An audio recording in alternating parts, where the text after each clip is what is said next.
주님 내가 주의 장막을 사모합니다. 오직 주의 임재를 갈망합니다. 주의 집에서의 하루가 다른 곳의 첫날보다 좋으니 주 사랑 안에 머물며 사랑 노래합니다. 주님 내가 주의 장막을 사모합니다. 오직 주의 임재를 갈망합니다. 주의 집에서의 하루가 다른 곳의 첫날보다 좋으니 주 사랑 안에 머물며 사랑 노래합니다. 나의 평생에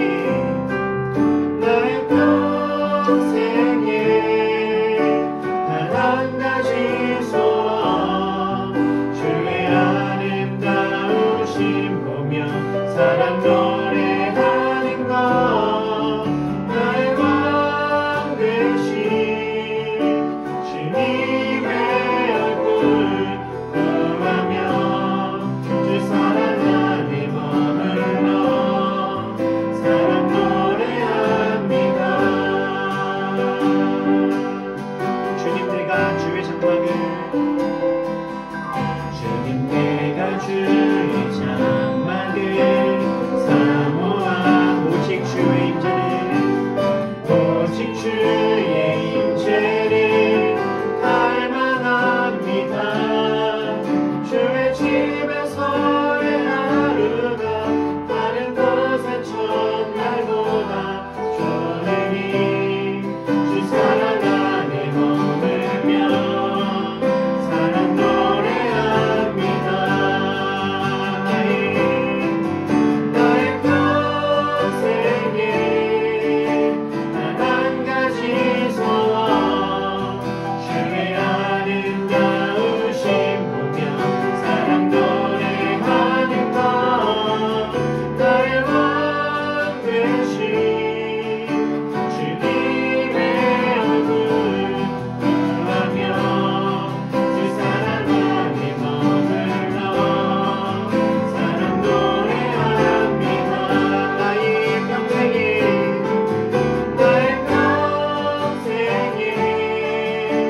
단 한 가지 소원 주의 아름다우심 보며 사랑 노래하는 것 나의 왕 되신 주님의 얼굴 구하며 주 사랑 안에 머물러 사랑 노래합니다.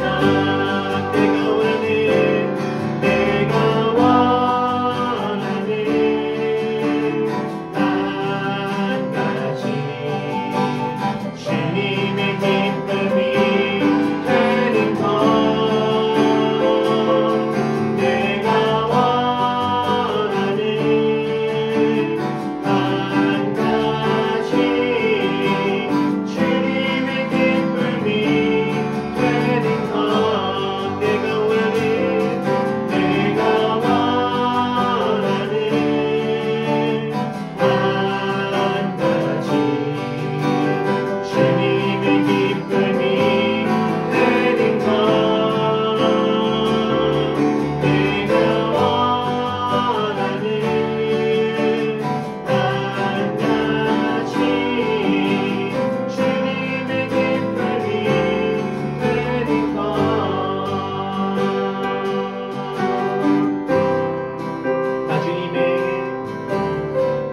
나주님의 기쁨 되기 원하네. 내 마음을 새롭게 하소서. 새 부대가 되게 하여 주사. 주님의 빛 비추게 하소서. 나주님의 기쁨 되기 원하네.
기뻐하실 만한 그런 마음 되기를 소원합니다.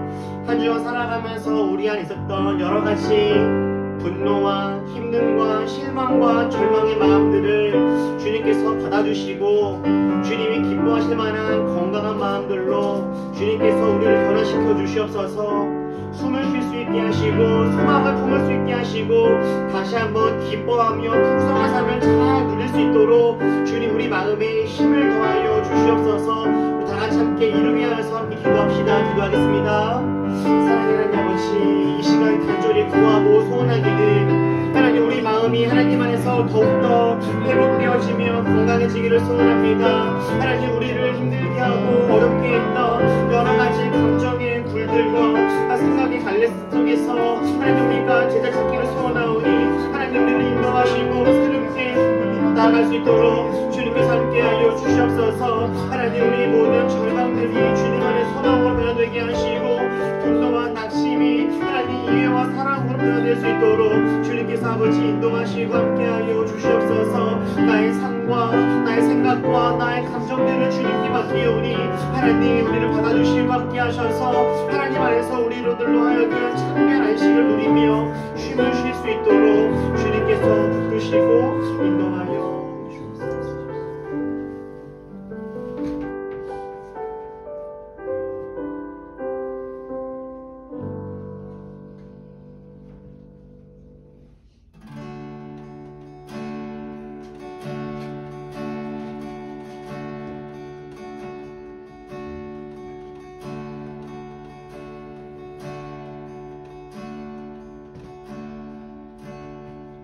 찬양의 열기 모두 끝나며 주 앞에 나와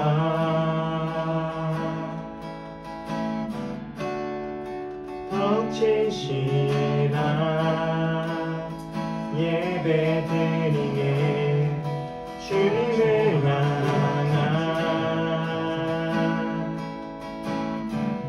노래 이상의 노래 내 맘 깊은 곳에 주께서 원하신 것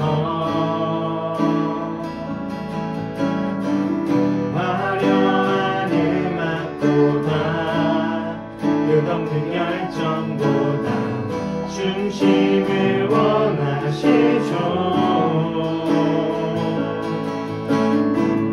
주님께 드린 마음의 예배 주님을 위한 주님을 향한 노래 중심 있는 예배 내려놓고 이제 나 돌아와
주님을 위한 주님을 향한 노래 중심 잃은 예배 내려놓고 이제 나 돌아와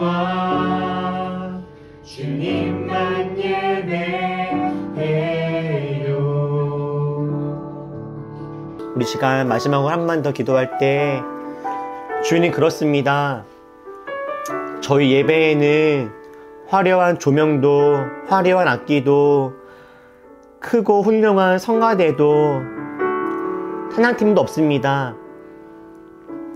그러나 저희가 정말 소망하고 바라는 한 가지는 우리 교회 안에 우리 예배 안에 하나님을 향한 진심이 있기를 소원합니다. 그리고 우리들 그 마음으로 이렇게 모였습니다.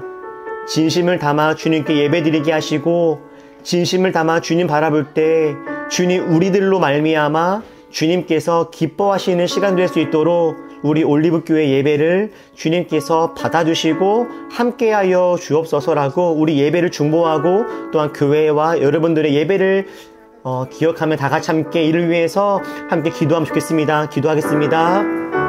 사랑의 하나님 아버지, 정말 우리 올리브교회 예배가 또 우리들의 한 명 한 사람의 예배가 정말 중심이 있는 예배가 되기를 소원합니다. 하나님 우리가 마음을 다하여 중심을 다하여 주님께 나아갑니다. 하나님 우리들과 함께하여 주시고 우리 예배를 주님께서 받아주시고 주님께서 아버지 우리 가운데 일하여 주시옵소서.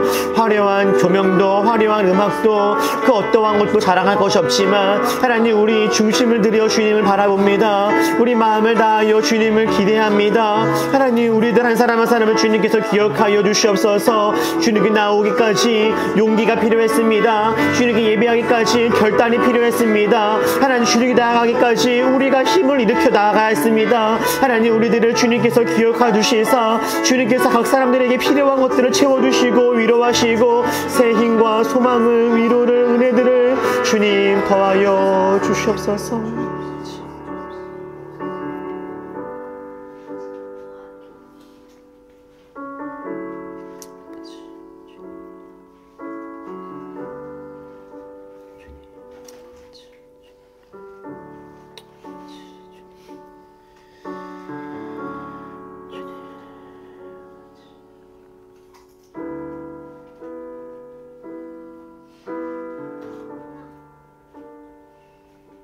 주님, 우리 아직도 한 달이 지났지만 여전히 우리 안에 있는 수고하고 무거운 짐을 어찌 내려놓아야 할지 우리 아직도 잘 알지 못합니다. 그러나 주님, 우리 한 주 한 주씩 중심이 있는 예배를 주님께 드리며 우리 안에 있는 수고하고 무거운 짐을 주님께 내려놓는 연습을 하고 있습니다. 오늘 이 시간 주님께서 우리 가운데 오셔서 우리들 마음속에 감정과 생각 속에 삶의 순간순간 속에 녹아져 있는 수고하고 모든 무거운 짐들 가져가 주시고 우리들로 하여금 하나님 안에서 참된 쉼을 잘 누릴 수 있도록 이 시간 주님의 일들을 우리 가운데 행하여 주옵소서. 밝은 빛을 비춰주시고 각 사람의 마음들이 하나님의 그 빛으로 회복되며 밝아질 수 있도록 하셔서 오늘 이 시간 용기를 내어 결단하며 힘을 내어 주님 바라보러 나온 우리 모두 하나님 안에서 복되고 의미 있는 시간 될 수 있도록 이 시간 주님께서 우리들의 주인 되어 주옵소서. 주님께 감사드리며 예수님의 이름으로 기도했습니다. 아멘.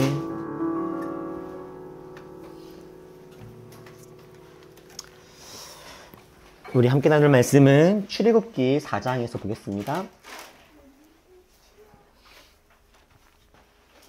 출애굽기 4장 24절부터 26절까지 말씀은 우리 새번역 말씀으로 함께 읽으면 좋겠습니다.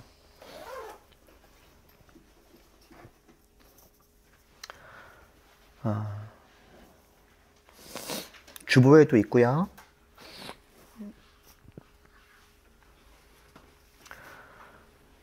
우리 같이 함께 읽어볼까요? 24절부터 26절까지 자, 읽어보겠습니다. 시작. 모세가 길을 가다가 어떤 숙소에 머물러 있을 때에 주님께서 찾아오셔서 모세를 죽이려고 하셨다. 십보라가 부싯돌 칼을 가지고 제 아들의 포피를 잘라서 모세의 발에 대고 당신은 나에게 피남편입니다 하고 말하였다. 그래서 주님께서 그를 놓아주셨는데 그때 십보라가 피남편이라고 말한 것은 바로 이 할례 때문이다. 아멘. 여러분들이 딸이 있는 부모라고 생각을 한번 해보시면서 이 딸의 이야기를 한번 들어보세요. 한 남자가 여러분의 그 따님을 보고서 첫눈에 반한 겁니다. 그리고 그 순간 그 남자는 그녀 외에는 다른 사람을 사랑할 수 있는 여자는 없겠다라는 그런 마음이 들었어요. 그래서 그 남자는 그녀를 사랑하게 되었습니다. 그녀는 그녀에게 어울릴 만한 멋진 남자가 되고 싶었어요. 그래서 최선을 다해서 공부하고 맡겨진 일들을 성실하게 해냈습니다. 그래서 그녀 주위를 조심스럽게 천천히 맴돌다가 자연스럽게 크고 작은 만남들을 가지면서 그녀와 관계들을 조금씩 이제 넓혀 갔어요. 그리고 어느 날 그는 그녀에게 자신의 마음을 고백합니다. 그런데 그녀는 그 남자의 마음을 받아줄 수가 없었어요.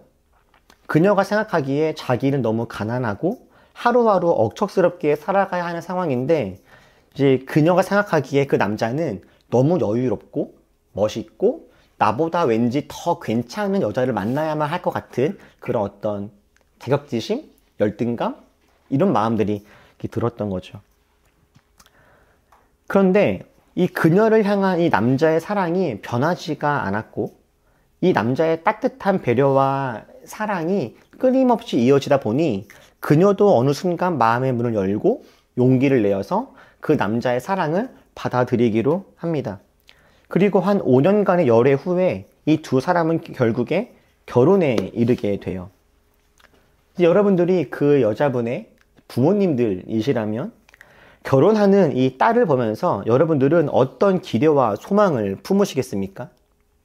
여러분들은 그 내 딸이 앞으로 이제 어떤 삶을 살아갈 것이라고 상상하실 수 있겠습니까? 아마도 둘이서 알콩달콩 행복하게 살아가는 상상들을 하시겠죠.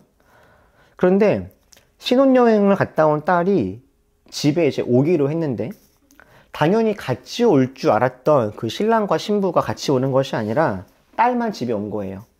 그래서 물어봤죠. 왜 혼자 왔니? 라고 했더니 딸이 이렇게 대답한 겁니다. 엄마, 이혼하세요. 라고요. 결혼식을 마치고 신혼여행을 가려고 하는데 공항에서 갑자기 남편이 이렇게 말했다는 겁니다. 우리 이혼하자. 보통 우리 이런 사람을 뭐라고 합니까? 뭐 사기꾼?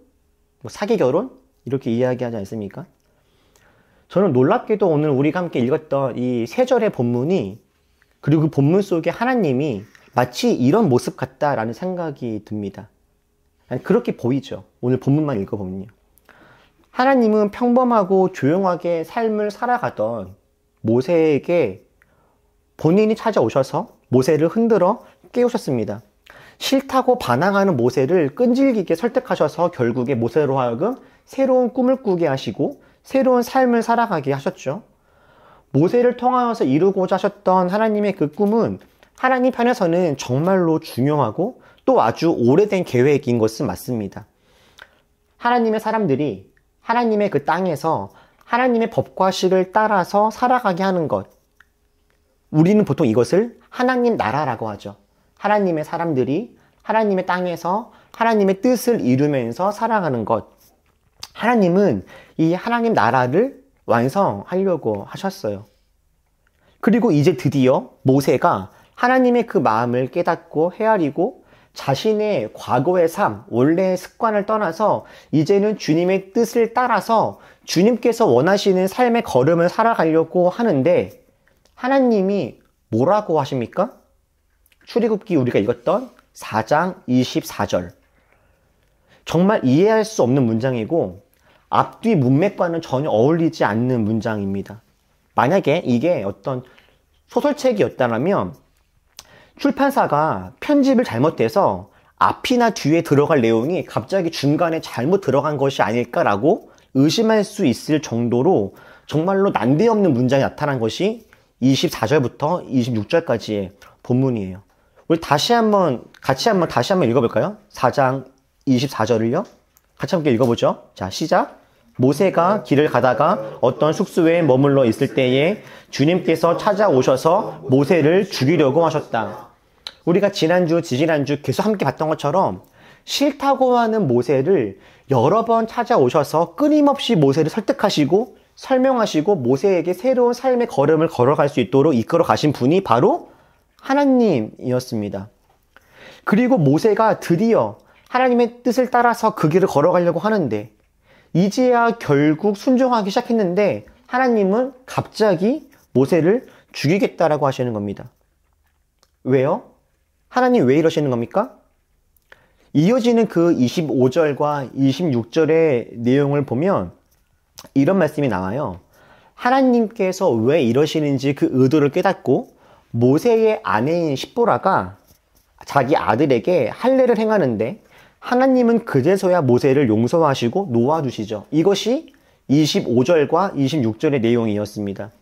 이를 통해서 보건대 하나님이 모세를 죽이려고 하셨던 그 이유는 모세가 자기 아들한테 할례를 행하지 않았기 때문이었습니다.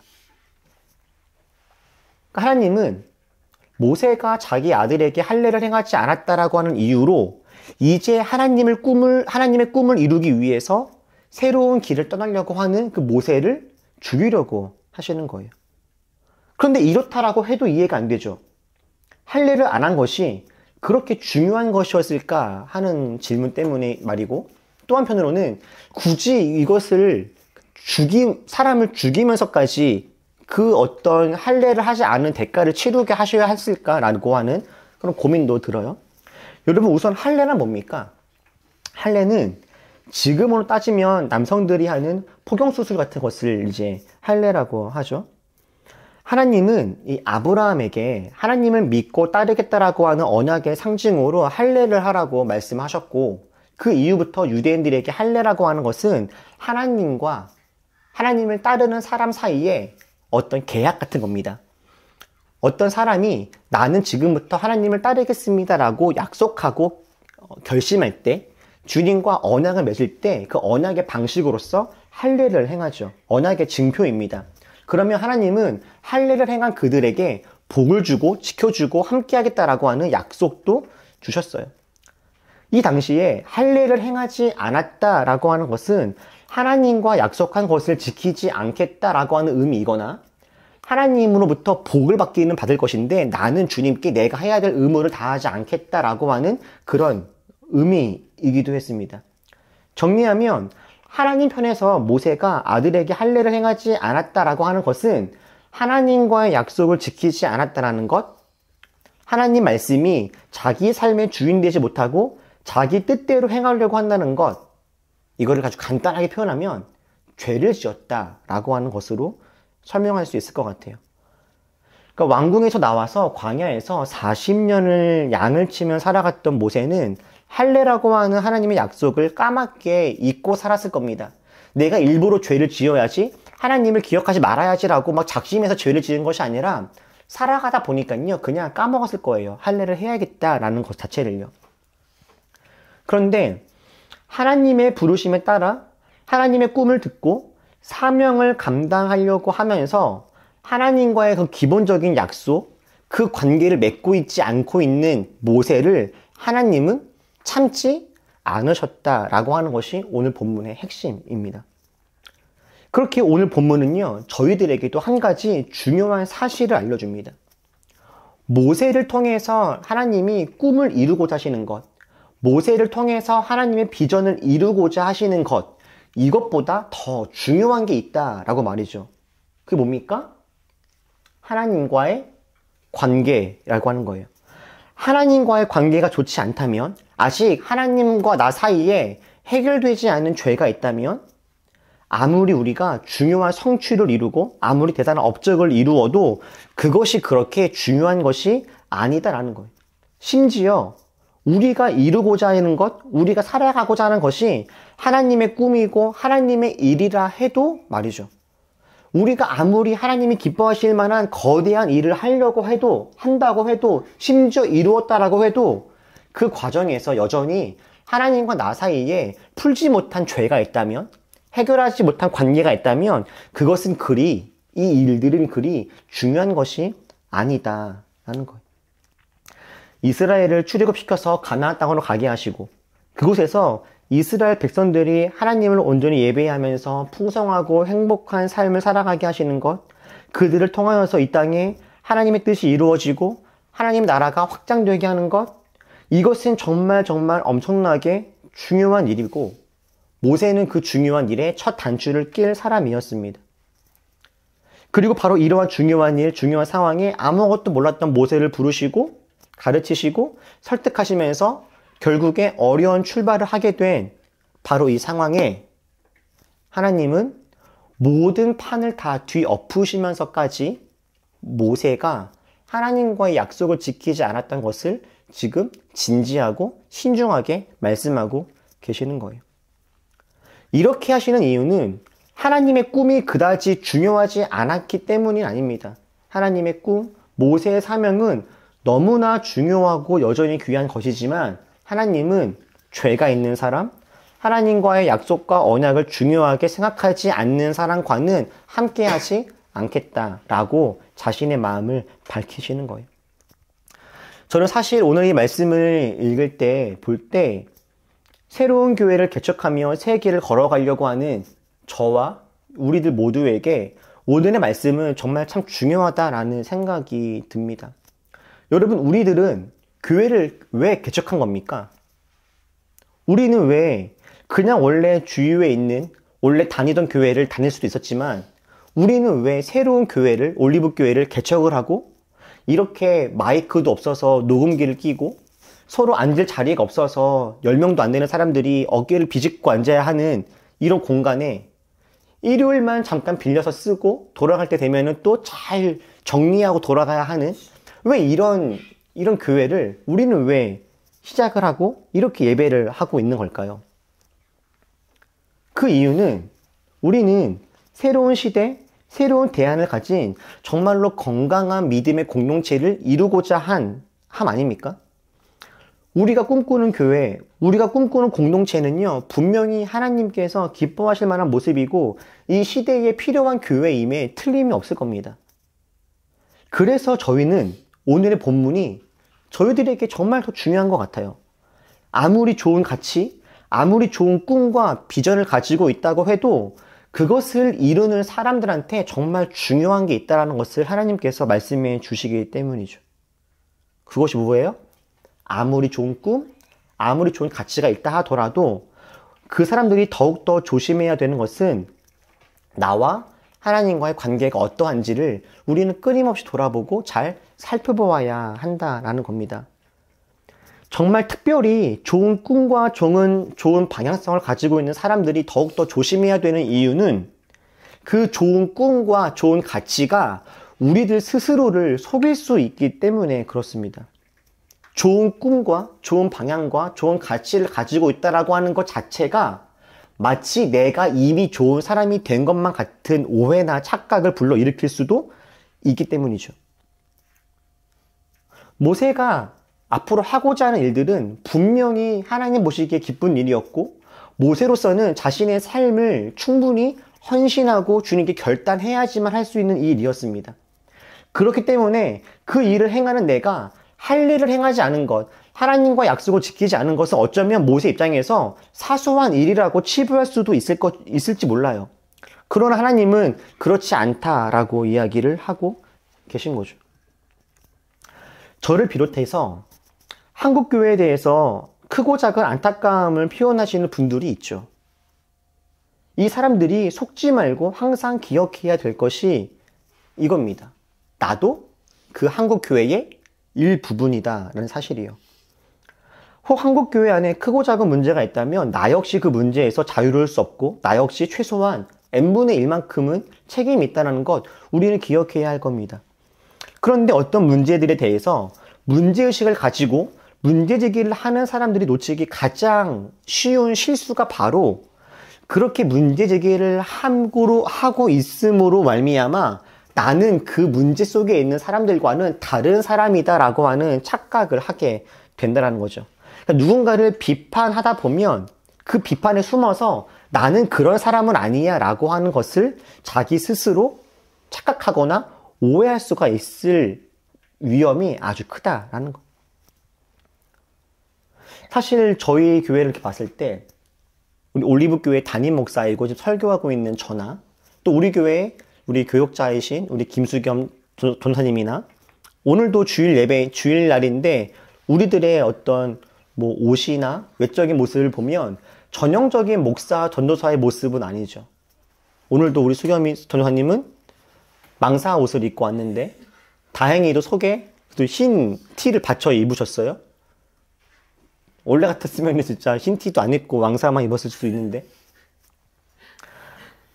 어쨌거나 흰 티를 입었건 안 입었건 일반 교회에서 보이는 이 담임 목사와 담임 어떤 그 교회 전도사님으로서의 그냥 겉모습하고는 좀 다를 수 있죠, 저희들이. 그리고 우리가 교우들하고 관계 맺고 대화하는 모습을 보아도 저희는 그냥 일반적이고 전형적인 어떤 겉모습은 아닌 것 같아요. 그래서 항상 저나 우리 전사님이랑 둘이 만났을 때 언제죠? 며칠 전에도 이런 이야기를 둘이 한 적이 있어요. 우리가 그렇다. 겉모습이 전형적이지가 않다. 우리 교회가 겉모습이 예배하는 이 모습이 전형적이지가 않다. 그래서 우리는 어떻게 해야 되냐면 더더욱 우리 중심에 하나님을 향한 사랑의 마음이 있어야 할 것 같다라고 하는 이야기를 우리가 같이 했던 기억이 나요. 그렇습니다. 우리가 겉모습도 전형적이지가 않은데 우리 마음까지 중심까지 그렇지 않다고 생각해 보세요.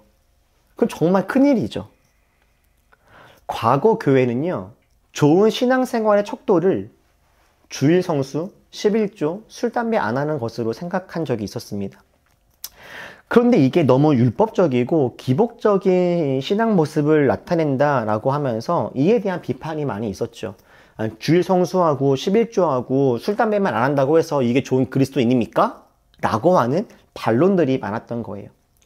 그러다가 이제는 주일 성수, 술, 담배, 11조 이런 이야기를 하면 왠지 뭔가 답답해 보이고 옛날 사람 같고 쿨하지 못하고 트렌디하지 못한 사람처럼 비춰지는 분위기까지 요즘에는 있지 않나 라는 생각이 들어요. 근데 맞습니다, 여러분. 주일 성수, 11조, 술, 담배가 우리들의 신앙을 평가하고 우리들의 구원을 확증할 수 있는 지표이지 않습니다. 하나님을 사랑하지만 어쩔 수 없이 주일날 교회에 못 오는 경우들도 있습니다. 내 가진 것이 모두 주님의 것이라고 진짜 나는 고백하지만 내 삶의 여러 가지 이유로 11조 하지 못하는 경우들이 있을 수 있습니다. 술을 마시기는 하지만 절제할 줄 알고 이웃 사랑하며 배려하는 사람들도 있어요. 주일 성수 11조 술, 담배는 더 이상 어떤 내 신앙생활을 담보할 수 있거나 측정할 수 있거나 내가 믿음이 있다는 것을 증명할 수 있는 지표가 되지 않습니다. 그런데 진짜 문제는 뭐냐면 이런 이야기는 누가 할 수 있는 거냐면 주일 성수를 최선을 다해서 하고 나의 소득의 충분한 것을 주님과 이웃을 위해서 사용을 하고 그리고 정말로 술과 담배를 하지 않고 정결하고 절제하는 삶을 이미 살아가고 있는 사람들이 할 수 있는 이야기예요. 근데 문제는 일요일날 자기의 어떤 편의를 위해서 예배하지 않고 그리고 자기의 이익과 자기의 유익을 위해서 자신의 소득을 나누지 않고 그리고 술과 담배를 통하여서 자신의 쾌락을 누리는 사람이 이것들 별거 아니야 라고 이야기한다면 이것은 올바르지 않은 것이죠. 아무리 좋은 이야기, 바른 이야기를 한다 하더라도 이 사람 마음의 중심에 정말로 그것이 있지 않다면 오히려 이 좋은 말과 삶과 행동은 자기를 속일 수 있는 어떤 큰 무기가 될 수 있겠다 싶어요. 그렇기 때문에 우리가 하나님과 관계를 맺을 때 우리가 정말로 중요한 것은 어떤 일을 이루느냐 보다 내가 어떤 사람이냐 하는 것. 내가 지금 주님과 어떤 관계를 맺고 있는가. 이것이 우리가 항상 돌아보고 자신을 점검해야 되는 그런 모습이겠다 싶어요. 그리고 이 문제에 있어서 하나님은 결코 양보하지 않으시고 있고요. 그런데 오늘 말씀을 가만히 잘 읽어보면 이렇게 죄에 대해서 단호하신 하나님의 모습이 있고 이것이 우리에게 아주 큰 경종을 울리기는 하지만 또 이 본문 안에도 하나님의 위로가 담겨 있기도 합니다. 오늘 본문에서 좀 주목하고 기억하고 싶은 두 가지의 문제 해결 방식들이 있어요. 이 문제에서. 오늘 문제를 잘 보면요. 죄의 문제를 간과하지 않으시는 하나님의 모습과 함께 하나님의 또 다른 모습들도 보이는데 24절 말씀을 다시 한번 보시면요. 이렇게 이야기를 하셨죠. 주님께서 찾아오셔서 모세를 죽이려고 하셨다라고 나옵니다. 이 말을 다시 바꾸면 어떤 뜻일 수도 있냐면 하나님은 모세를 죽이신 겁니까? 안 죽이신 겁니까? 죽이지 않으신 거예요. 하나님은 모세를 죽이려고 하신 거죠. 그러니까 모세한테 일종의 큰 경고를 하신 겁니다. 만약에 오늘의 본문 말씀이 모세가 할례를 행하지 않아서 하나님은 모세를 죽였다라고 했다면 모세는 더 이상 돌이킬 수 있는 기회가 없었을 겁니다. 그러나 하나님은 모세를 죽이신 것이 아니라 죽이려고 하셨습니다. 다시 말하면 모세에게 돌이킬 수 있는 기회를 주신 거죠. 그러니까 하나님에게 죄라고 하는 이 문제는 너무나 중요한 문제이며 간과할 수 없는 문제임에는 분명하나 하나님은 언제나 우리에게 돌이킬 수 있는 기회를 주신다라고 하는 것. 이것이 오늘 본문에서 이 문제 해결이 과정에서 기억해야 될 첫 번째 특징이고요. 두 번째 특징은 다행히도 모세가 이 기회를 잘 붙잡아서 할례를 행함으로 죄의 문제를 해결하고 다시금 하나님의 위대한 꿈에 동참하게 되어지는데 이 문제를 해결한 사람이 모세가 아니었다라고 하는 겁니다. 자, 할례 문제가 너무 중요했는데 결국에 이 할례를 행한 사람이 누굽니까? 모세가 아니고 누구예요? 십보라죠. 십보라가 아니고 십보라. 그죠? 여기는 이렇게 십보라라고 말해도 다 들려서 너무 좋은데 십보라입니다. 십보라. 그러니까 모세의 안에 있었던 하나님과 관계 속에서의 문제 해결한 게 아니라 누가 한 거냐면 모세 옆에 있었던 사람, 모세의 아내, 모세와 함께 공동체를 이루고 있는 바로 그 사람이 모세 안에 있었던 죄의 문제를 해결하는데 아주 큰 역할을 하게 해 주었다라는 겁니다. 그리고 이게 바로 하나님이 우리들을 혼자 신앙생활하는 것이 아니라 우리들로 하여금 함께 공동체로 부르신 이유겠다라는 생각이 들어요. 잠시 이야기했던 것처럼 모세는요, 마음에 작심해서 내가 죄를 지어야지, 하나님 무시해야지, 주님께서 원하시는 것이 뭐가 있지만 나는 따르지 않아야지 라고 결단하면서 그렇게 행하는 것이 아닙니다. 모세는 40년간 양을 치는 삶을 살아가면서 하나님이 우리가 할례를 행하며 주님을 따라가는 삶을 사는 것을 기뻐하신다라고 하는 그 사실을 그냥 자연스럽게 잊었을 뿐이에요. 그리고 그것을 다시 한번 깨닫게 하고 모세로 하여금 마땅히 그가 해야 될 삶을 살아갈 수 있도록 도와준 것은 다름 아닌 모세와 가까이 있었던 그의 아내였고요. 저는 하나님이 우리를 함께 부르신 그 이유가 서로가 서로에게 십보라가 되어주고 또 우리 주위에 있는 또 다른 십보라들이 나를 돌이키게 할 수 있는 역할을 서로가 서로에게 감당하게 해주라고 우리를 함께 부르신 것이 아닌가 하는 생각이 듭니다. 우리가 어떤 모습에서는 내가 내 모습을 자기 스스로 보지 못하는 경우들이 있습니다. 그리고 내가 알아서 고치려고 해도 고쳐지지 않는 순간들도 있죠. 그래서 우리는 서로가 필요한 겁니다. 그러니까 부정적인 상황에서도 그렇고 긍정적인 모습도 그래요. 내가 나의 실수나 잘못을 보지 못할 때 누군가가 나에게 돌이키게 하고 더 나은 길로 가게끔 나를 이끌어 줄 수도 있죠. 그리고 또 다른 면에서는 하나님 안에서 내가 참 하나님의 사랑받는 아들이며 딸이며 주님의 존귀한 존재인데 본인이 그것을 알지 못할 때 우리 주위에 있는 사람들이 너는 하나님이 참 사랑하시고 기뻐하시는 존귀한 사람이다 라고 하는 것을 알려주는 역할들도 우리 주위에 있는 공동체 식구들이 함께 해줄 수 있겠다 싶어요. 사랑하는 우리 올리브 교회 성도 여러분, 우리가 대단한 것을 이루는 것보다 더 중요한 것, 하나님과 진실한 관계를 맺으면서 살아가는 겁니다. 하나님의 꿈을 이루는 것, 하나님의 사명을 감당하는 것, 하나님께서 원하시는 일을 하는 것, 정말 너무 중요한 일이고 우리가 그 일들을 정말 잘 해냈으면 좋겠습니다. 그러나 우리한테 정말 중요한 것, 이 일들을 감당하면서 정말 잊지 말아야 하는 것은 우리와 주님 사이의 중심의 관계.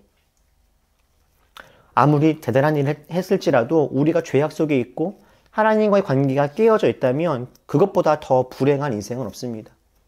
그리고 정말로 놀랍고 정말로 무섭게도 하나님하고의 관계가 좋지 않은 사람들도 너무나 은혜롭게 주님의 일들을 할 수 있어요. 이제는 우리가 가끔씩 뉴스나 매체를 통해서 기사를 듣기도 하지만 제가 예전에 어떤 큰 교회, 제가 되게 존경했던 목사님들의 일탈과 불법을 봤을 때 제가 가장 놀랐던 포인트는 이거였습니다. 저렇게 죄가 있고 음란하고 잘못을 저지르시는 분들인데 분명히 그들이 하는 말, 설교, 예배 인도에 은혜가 있었거든요. 아니 어떻게 저렇게 살아가는 사람이 하는 예배를 통해서 나는 은혜를 받았었지? 이 교회는 어떻게 부흥했지? 사람들은 어떻게 주님께 나아갔지? 이게 이해가 안 됐어요. 너무나. 그런데 이제는 알겠어요. 그렇게 하나님과의 관계가 좋지 않은 사람들도 하나님의 일들을 잘하는 사람들이 있습니다. 두 개가 정비라는 것이 아니더라고요. 그래서 이 사람들이 자신의 삶을 돌이키거나 자신의 모습을 돌아보는 것이 더 어려운 것 같아요. 그러니까 자기가 죄를 지었을 때 죄를 짓는 것만큼 사역의 열매가 없거나 어떤 사역하는 것에 있어서 결과가 좋지 않다라고 느껴진다면 딱 알겠는데 그렇지 못한 경우들이 많이 있는 거죠. 그래서 우리들은 항상 하나님 안에서 자신의 모습들을 잘 살펴보고 또 서로가 서로의 손을 붙잡아 줘야 되는 것이 아닌가 하는 거죠. 완벽하지 않은 우리들이고 언제나 실수하고 넘어질 수밖에 없는 우리들이지만 우리를 포기하지 않으시는 하나님의 그 사랑과 우리 함께 맞잡은 서로의 손을 통해서 하나님과의 관계를 잘 이루어가고 하나님의 꿈을 끝까지 이쁘게 잘 이루어가는 우리 모두가 되었으면 좋겠습니다.